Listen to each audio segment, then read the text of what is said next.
My name is Sarah Miller, and I was 53 when the world I lived in quietly split at the seams.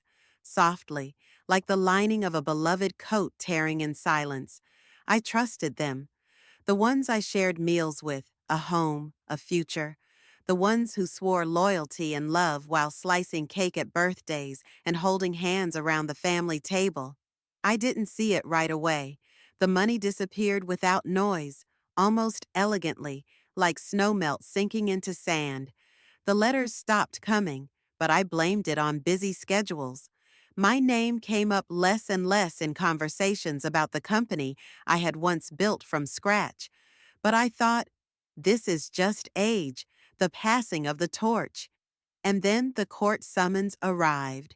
The accusations came like shards of glass. Sharp, absurd, but the worst part was the silence. No one defended me. No one asked. No one stood beside me. They expected me to lower my eyes, to agree so I wouldn't make things worse, to stay quiet because that would be wiser. But they forgot who I am. I didn't just walk into the courtroom. I entered with the quiet steps of someone who had nothing left to lose except her dignity. And I didn't bring rage with me. I brought the truth. And as it turned out, that was what they feared most. If this story resonated with your soul, click subscribe and let me know in the comments which city or country you're listening from. I'm truly curious to know where you're tuning in from. My name is Sarah Miller, and at 53, I had what most people would call a stable, respectable life. I lived in the suburbs of Austin, Texas, in a two-story brick home with a wraparound porch and a neatly kept lawn, the kind of house people slow down to admire on a spring afternoon.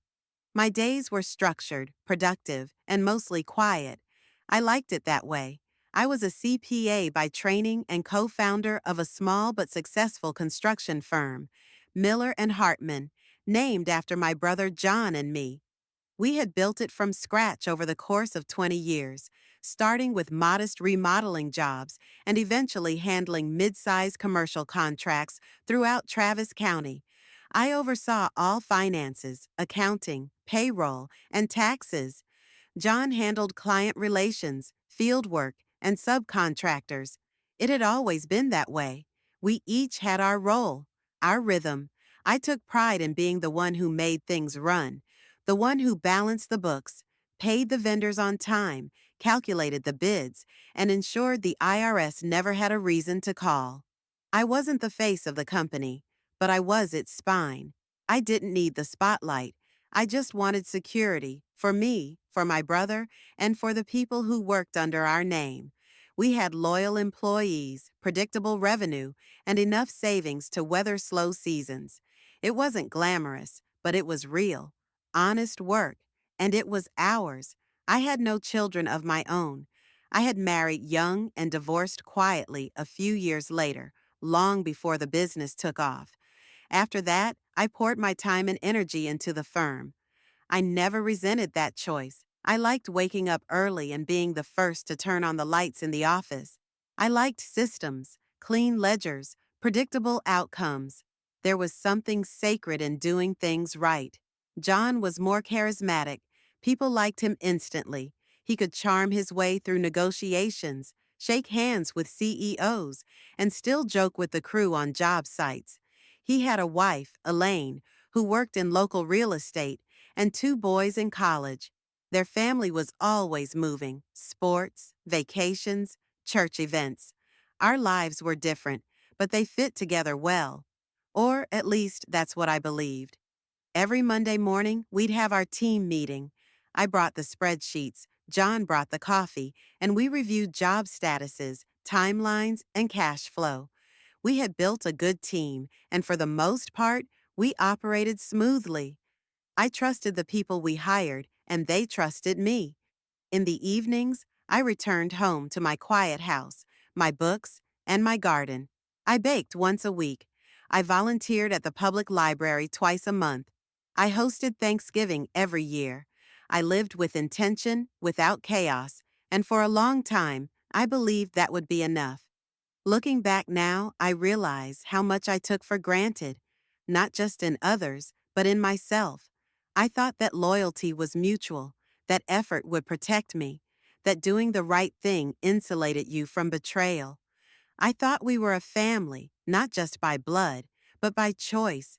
I thought I had built something unshakable. But things don't collapse all at once. They erode.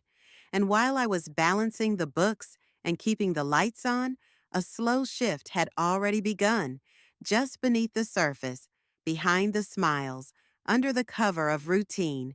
I didn't see it coming, because when you believe you're part of something solid, you don't look for the cracks. Not yet. The first sign was small. A letter from the bank addressed to the company landed on my desk with the rest of the weekly mail. Normally, those went unopened into my workflow pile, but something about the envelope made me pause. It looked generic, too generic. No logo, no return address, just a printed label with our name and P.O. box. I slid it open and scanned the contents. It was a notice confirming the closure of a secondary business account I hadn't authorized. It referenced a series of transactions I didn't recognize and a transfer to a holding company I'd never heard of. I reread it twice before placing it aside, unsure if it was a mistake or if perhaps John had opened something temporarily for a project and forgotten to tell me. I brought it up during our meeting that week, but the moment I mentioned it, John brushed it off with his usual casual confidence. Nothing big, he had said, though he didn't offer details. I made a note to follow up. I never did. At the time, I told myself I trusted him. I had to. We had built everything together.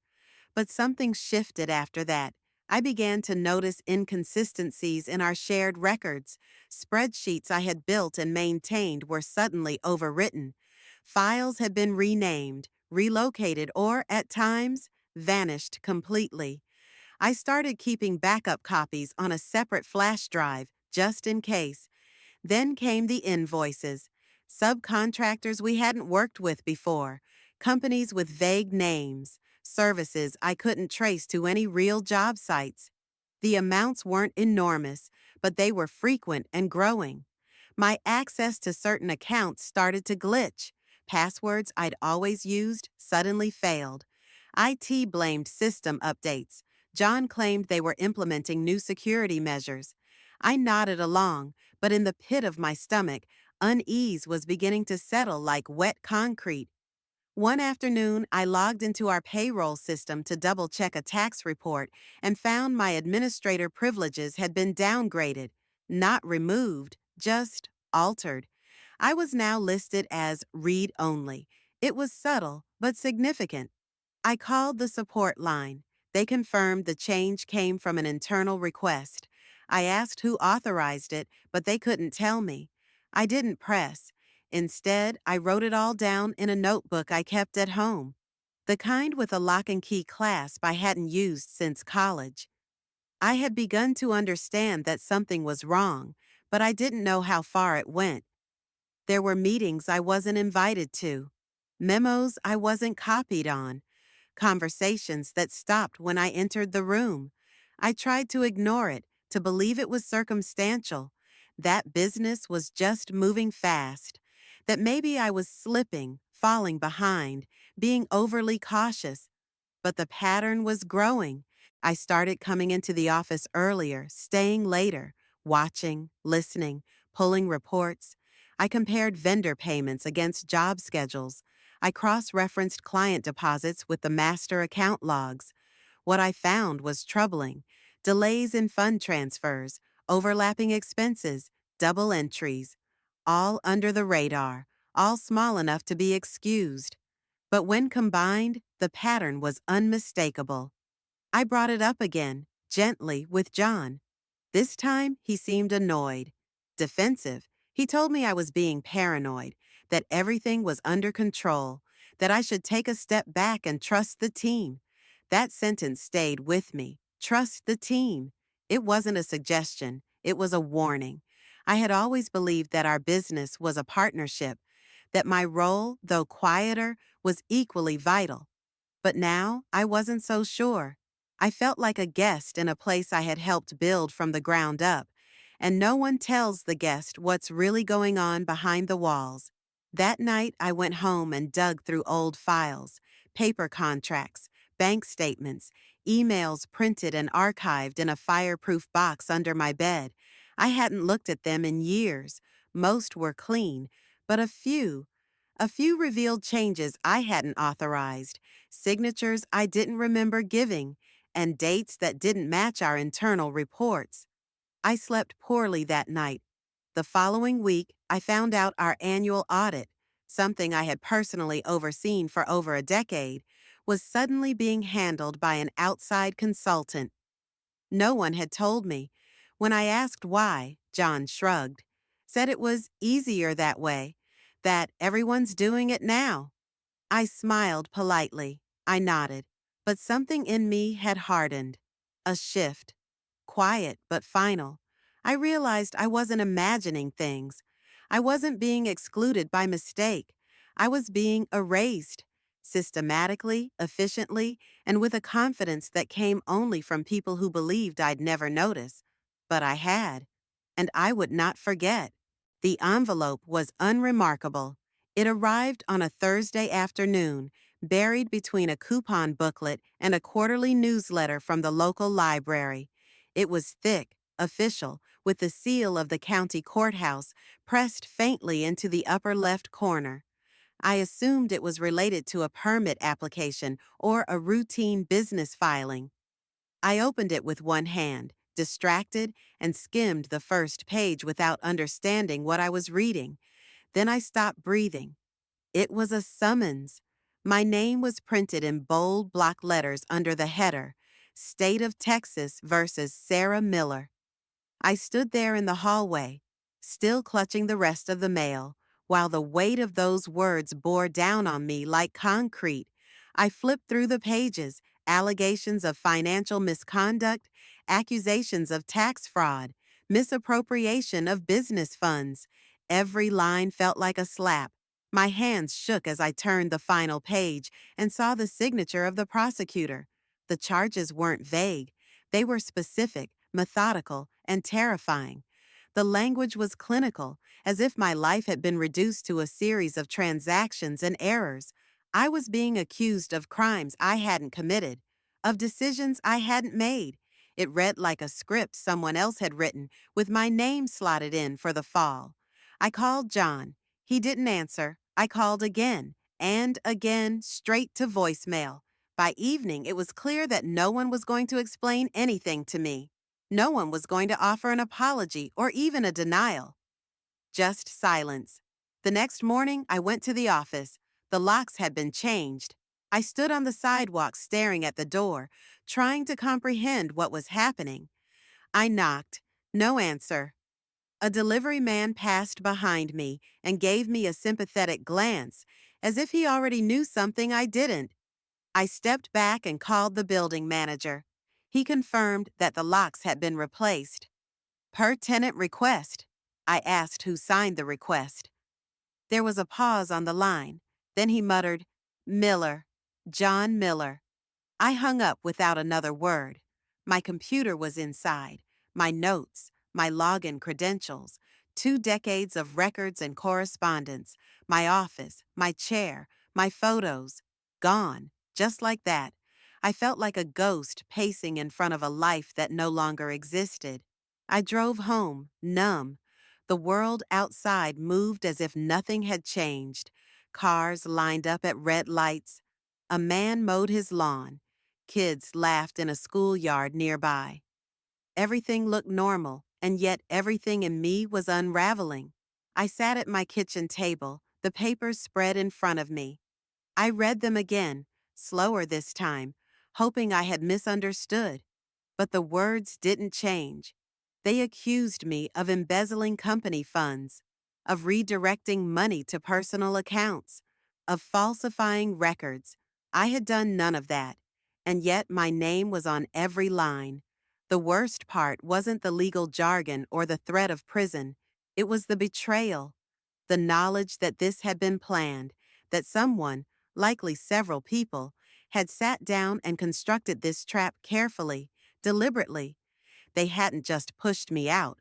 They had erased me, then painted me as the villain. And they had done it with such confidence, such precision, that they never imagined I would fight back. That night, I barely slept.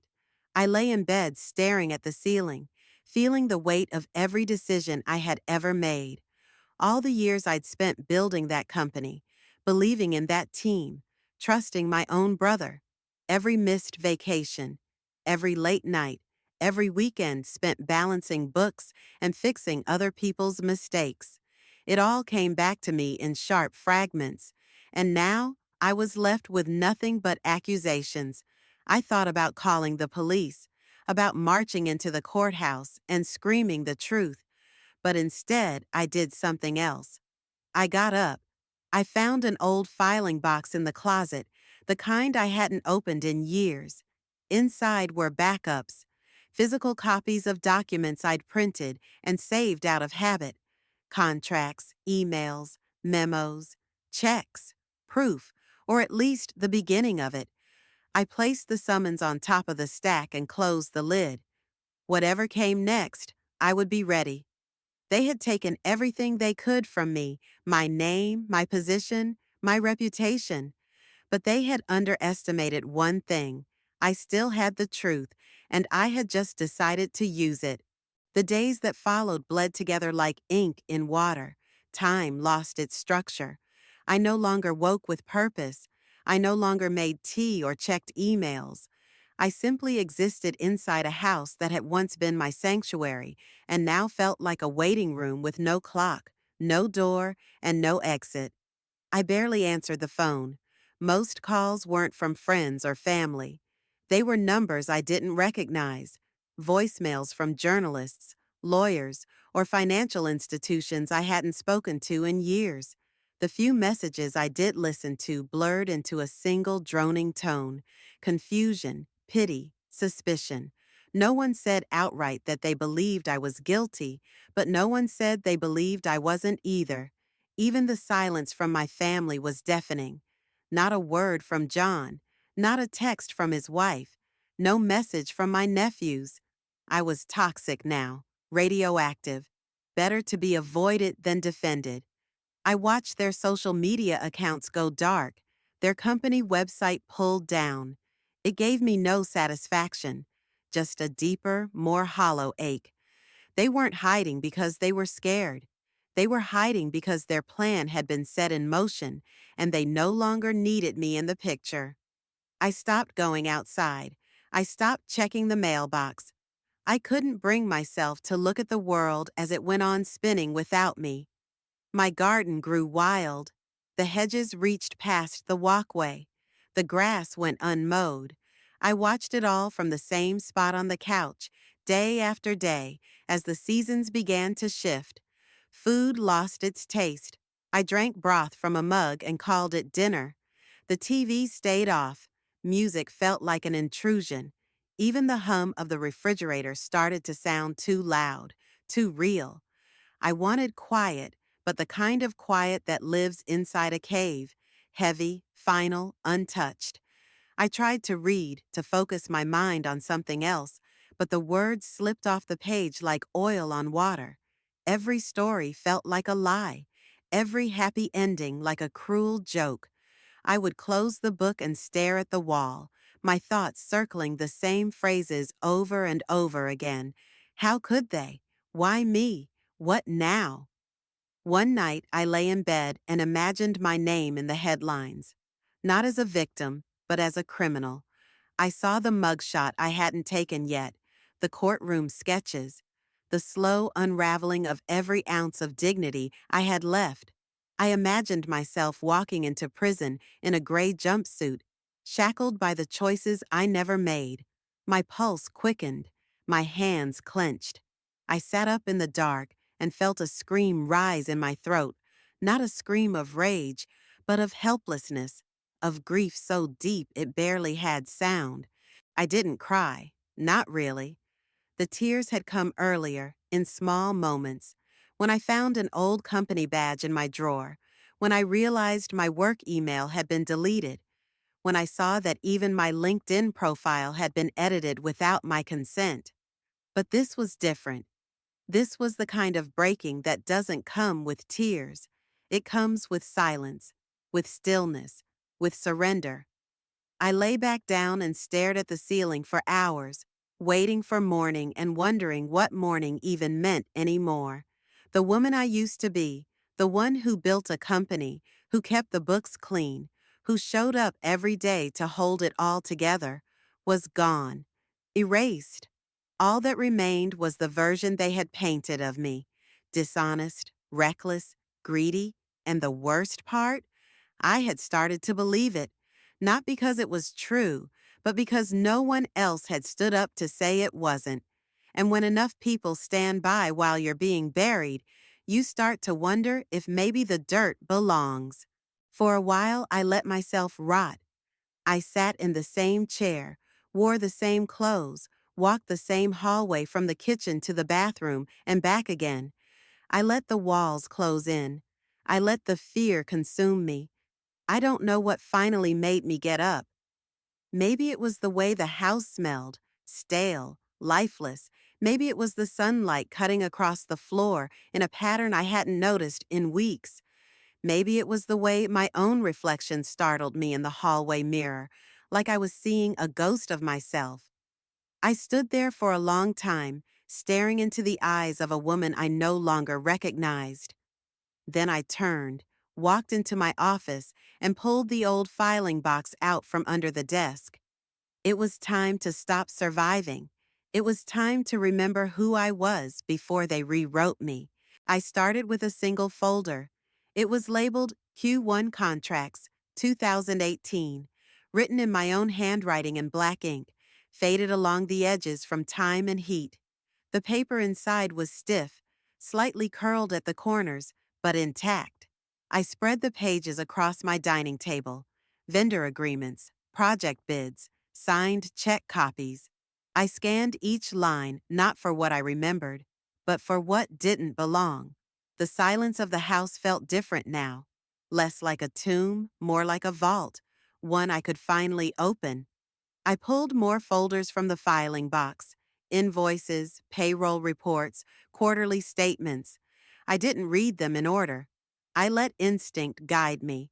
And somewhere between the repetition of numbers and signatures, between names I trusted and figures I didn't, a pattern began to take shape.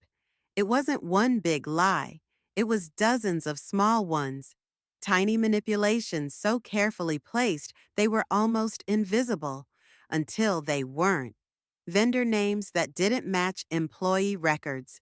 Payments made on projects that never existed in our scheduling logs. Subcontractors signed for work already completed by our in-house crew. At first glance, they seemed like clerical errors, but there were too many, too close together, and they all traced back to the same two names: John Miller and Elaine Hartman. I opened an old laptop I hadn't used in years. Its screen flickered to life slowly, like a long-forgotten lamp in a basement. I pulled up archived spreadsheets, backups I'd saved long before they locked me out of the system. I cross-referenced everything. The numbers were loud, and they didn't lie. John had begun diverting money at least 3 years earlier, not in large chunks, but in strategic slices, just enough to avoid red flags, just enough to make it look like fluctuation. He had funneled funds through shell accounts. The paperwork showed signatures. Some looked like mine. I zoomed in. My signature had always looped tight, close to the line. These copies sagged, rushed, imprecise. Someone had forged them, poorly and arrogantly. I documented everything. I made copies, annotated margins, circled figures. I flagged emails with timestamps, printed them, sorted them. I laid them out like evidence on the floor of my living room. I worked for days with barely a break. I forgot to eat. I barely slept. My mind moved faster than my body. I wasn't trying to build a case. I was trying to reconstruct the truth. And in the truth, I found fuel. I called Christine Ellis on a Thursday morning. She was a lawyer I had met at a tax seminar years ago. She specialized in financial fraud and had a reputation for being meticulous and merciless. Her voice on the phone was calm and clear. I told her everything, not just the allegations, but the history, the trust, the betrayal. She didn't interrupt. She didn't question my memory. When I finished, there was a pause. Then she said, "We need to see everything." I delivered 3 boxes to her office by noon. She called me back the next day. Her tone was different, charged, focused. What I had was more than enough to prove innocence. It was enough to expose a conspiracy, and not just incompetence or greed. This was orchestrated. She and her team got to work immediately, verifying documents, contacting former employees, retrieving public records, freezing digital trails before they could disappear. I watched from the sideline as they dissected what I had uncovered, piece by piece, layer by layer. She kept me updated. I asked few questions. I trusted her precision. While they built the legal structure, I did something else. I began reaching out to people, quietly, discreetly, past clients, former coworkers, bookkeepers, and site managers who had left under strange circumstances. I didn't accuse. I asked. I listened. I took notes. The stories began to match. One had been asked to sign off on a project that never materialized. Another had seen checks made out to entities that weren't on payroll. One had questioned discrepancies in invoices and was let go the following week. No one had proof on their own, but together their fragments built a mirror, one that reflected everything I had suspected and more. They had planned it meticulously. They'd used my name, my silence, my history. They knew I wouldn't fight. They knew I wouldn't dig. They had mistaken quiet for weakness. They had mistaken trust for blindness. But I wasn't blind anymore. One evening, I sat in the glow of my desk lamp, staring at the final page of a printout. It was a summary Christine's team had compiled. The total amount misappropriated, the falsified contracts, the forged authorizations. I placed it on top of the stack and took a breath I hadn't felt in weeks. It wasn't justice, not yet, but it was a start. They had tried to erase me, but I had found the trail, and I was going to follow it until the very end. The courthouse stood like a monument to indifference, stone, cold, faceless. I had driven past it hundreds of times over the years without ever really seeing it. But that morning, as I walked up the wide concrete steps, the building looked different. It wasn't just a place where justice was served. It was where the story they had written about me would finally be challenged, where I would no longer be the silent character in their version of events. I entered through the security checkpoint with a calm that felt almost surreal. My heart didn't race. My hands didn't shake. I had done the work. I had read every document, cross-checked every number, sat through every briefing with Christine and her team. I was prepared. What they had taken from me, my peace, my trust, my name, I had begun to take back, one fact at a time. The courtroom was colder than I expected. The lighting was too bright. The air conditioning hummed with clinical efficiency. I sat at the defendant's table, spine straight, hands folded, watching the room fill around me. Strangers in suits, shuffling paper, muttering legal jargon, the low hum of strategy and routine. Then they entered. John walked in with his lawyer, polished and confident, wearing a navy blue suit I had seen him wear to client pitches years ago. His expression was unreadable, detached, maybe even bored. Elaine followed behind him, her posture stiff, her eyes scanning the room like a predator looking for weakness. They didn't look at me. They walked right past as if I were no one, as if I had never been the reason any of this existed. The judge entered. We rose. The proceedings began. It was strange sitting in that room while people discussed me as though I were a concept instead of a person. The prosecution read from prepared statements. citing numbers and timelines twisted just enough to make guilt seem plausible. They showed charts, highlighted transactions, used my name with clinical precision. I listened, unmoving, to the story they told. A story where I had orchestrated a quiet embezzlement campaign, betrayed my own company, manipulated the people closest to me. But I didn't flinch, because I knew my truth was coming. When Christine rose, her voice was calm and unwavering. She didn't attack, she dissected. Every accusation was met with evidence, clean, detailed, time-stamped. She introduced emails, authenticated signatures, cross-examined timelines. She walked the court through documents so thoroughly that even the prosecution began to shift in their seats. And then it was my turn. I stood and approached the witness stand. The room was silent as I placed my hand on the Bible and swore to tell the truth. I took my seat, straightened my back, and looked out across the room. Not at John, not at Elaine, not at the judge, but at the space between us, the space where the truth had been buried. I began slowly. I explained my role in the company, how I had built the financial infrastructure, how I had handled the accounting, the reporting, the compliance. I outlined the systems we had in place, the checks and balances that were slowly dismantled without my knowledge. Then I spoke about the day the summons arrived, about the locks on the office doors, about the silence that followed. My voice didn't crack, my hands didn't tremble. I wasn't there to convince anyone I was innocent. I was there to reveal the truth. I presented the documents, not as exhibits, but as parts of a timeline, each piece of paper a breadcrumb in the path I had followed to get there.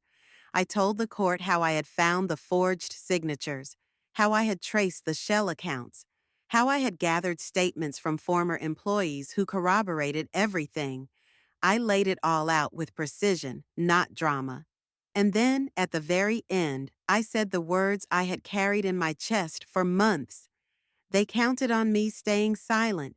They thought I wouldn't fight back because I never had before. They used my name to shield themselves, assuming I wouldn't know how to reclaim it. But I was never the weak one. I was the quiet one. And quiet doesn't mean powerless. It never did. The courtroom didn't react. No gasps, no murmurs, just the kind of stillness that falls when something shifts beneath the surface. Subtle but irreversible. I stepped down from the stand and returned to my seat. From that moment on, everything changed. The prosecution faltered. Their case, once confident, now looked fragile under the weight of new evidence and undeniable facts. John's lawyer objected more frequently. Elaine sat with her arms crossed, her gaze locked forward, but no longer sure of what she saw. I didn't feel triumphant. I felt exhausted. But beneath the exhaustion, there was something else, something solid. I had found my footing again, not in revenge, not in anger, in truth. They had dragged me into that courtroom to destroy me. Instead, I stood and spoke and watched their version of the story begin to collapse. The verdict didn't come immediately. Days passed, filled with quiet waiting and endless speculation. I stayed home, barely leaving the house except to meet with Christine or sign another document. My phone lit up with news alerts, some about the case, others with rumors I refused to click on. The media had caught on, and though the headlines weren't national, they were loud enough in our city to ripple through every corner of our old client base. The silence from John remained. No calls, no messages. I didn't expect any.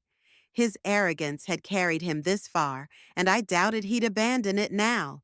Still, I sometimes found myself glancing at my phone, wondering what he might say if he ever did reach out.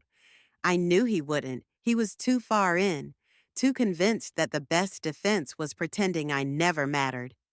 On the morning of the judgment, the courthouse lobby buzzed with voices that dipped and rose like static. Reporters lined the hallway with notepads and discreet cameras. I passed them without a glance. The courtroom felt colder than before, the fluorescent lights sharper, the wood grain of the defendant's table more splintered under my fingertips. The judge entered and read the summary with the same neutral tone he had used throughout the trial. I listened without blinking. My name was cleared of all charges. Not a single count remained. The truth had held. The paper trail I had spent years preserving had spoken louder than any accusation. Then the pivot came. The court announced that the district attorney's office would open a formal investigation into John Miller and Elaine Hartman on charges including embezzlement, fraud, perjury, and conspiracy. The words struck the air like thunder. I didn't turn to look at them. I didn't need to. I felt the silence behind me, like a wave hitting a breakwater. They had fallen. The fall wasn't theatrical. There were no handcuffs in the courtroom, no public displays. But in the legal world, the damage was done. Their bank accounts were frozen, their business licenses suspended. Civil lawsuits were already being filed by former clients. I heard whispers about pending indictments, about audits, about sealed documents now being subpoenaed. It wasn't just a scandal, it was a collapse. Later, I learned that employees had begun coming forward, people who had seen things but had been too afraid to speak, interns, assistants, even one former bookkeeper who'd been dismissed without explanation. Each one added another crack in the foundation they had built on lies. The system they created, the one designed to make me the scapegoat, had turned against them. John's name was stripped from the company registry. Their website was taken offline. Calls to their office went unanswered. The building that once housed our shared legacy stood empty, its windows papered over. A for lease sign in the front like a tombstone without a date. I didn't celebrate. I didn't toast or shout or cry. I felt still, like I had been walking uphill for miles, and now, at the summit, there was only silence and sky. In the weeks that followed, I received apologies from people who had once gone quiet. Not many, not the ones that mattered most, but enough to remind me that people had been watching, that not everyone believed the worst. Former colleagues reached out. Some wanted to reconcile. Others simply wanted to say, "We were wrong." But I didn't respond to most of them. What was there to say? They had watched me fall and they had said nothing. Now they watched John fall and they wanted to say everything. The timing spoke louder than their words ever could. I spent a lot of time alone during that period, not out of sadness, but choice. Solitude no longer felt like punishment. It felt like healing. My days were slow, gentle. I read again. I cooked meals that filled the house with warmth. I replanted the garden, pulling up weeds that had overrun it during the storm of accusations. New shoots came up in their place, green, stubborn, reaching for light. Sometimes I passed the old office building on my morning walks. I never stopped. I never stared. It wasn't nostalgia I felt. It was recognition. That place was no longer mine. And maybe it never truly had been. The fall of John and Elaine wasn't just legal or financial. It was existential. They had built their entire identity on control, perception, dominance. And the moment those illusions shattered, they had nothing left to stand on. I didn't need revenge. I didn't need to see them punished. I just needed the world to stop believing the lie. And now, finally, it had. After everything settled, I found myself waking up in a house that felt entirely different.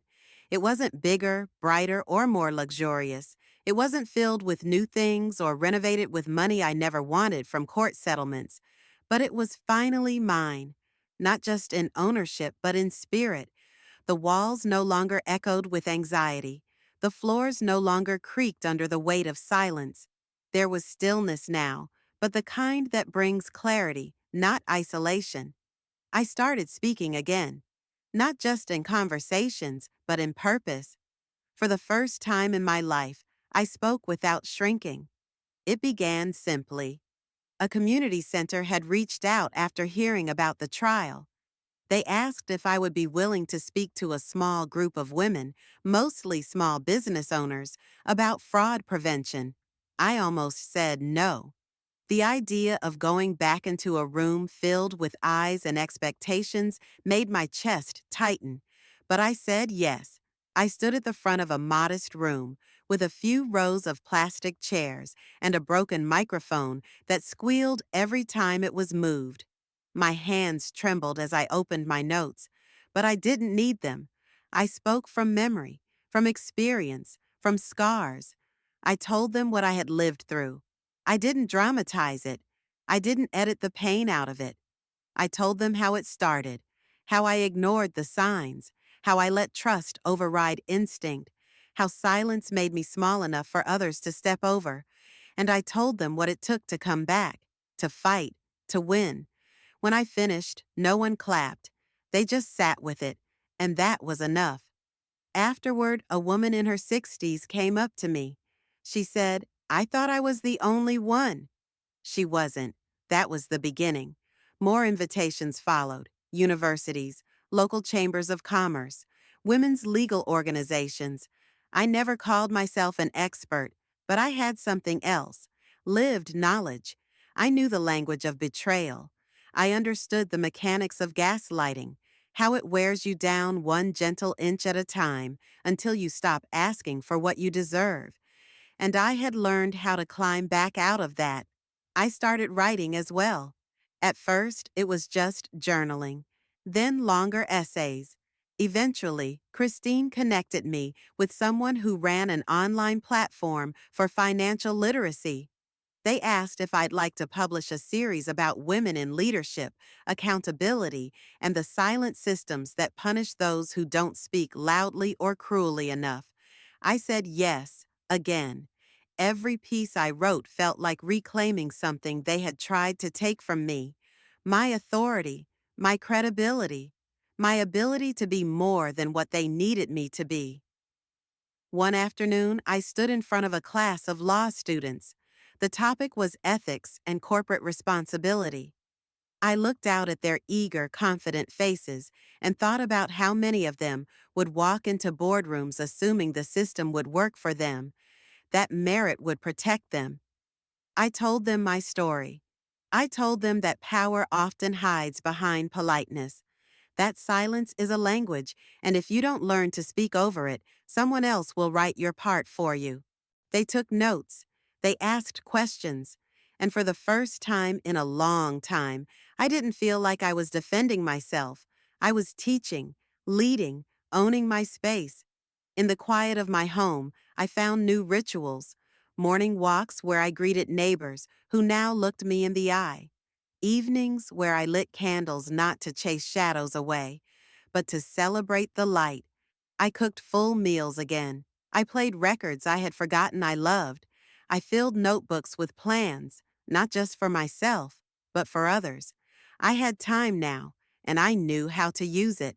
Sometimes I received updates from Christine's office: legal outcomes, fines imposed, properties seized, public apologies made. None of it brought me joy. Justice, when it finally comes, doesn't arrive with fanfare. It lands like dust, quiet, unquestionable, and a little late. But that was all right. I wasn't waiting anymore.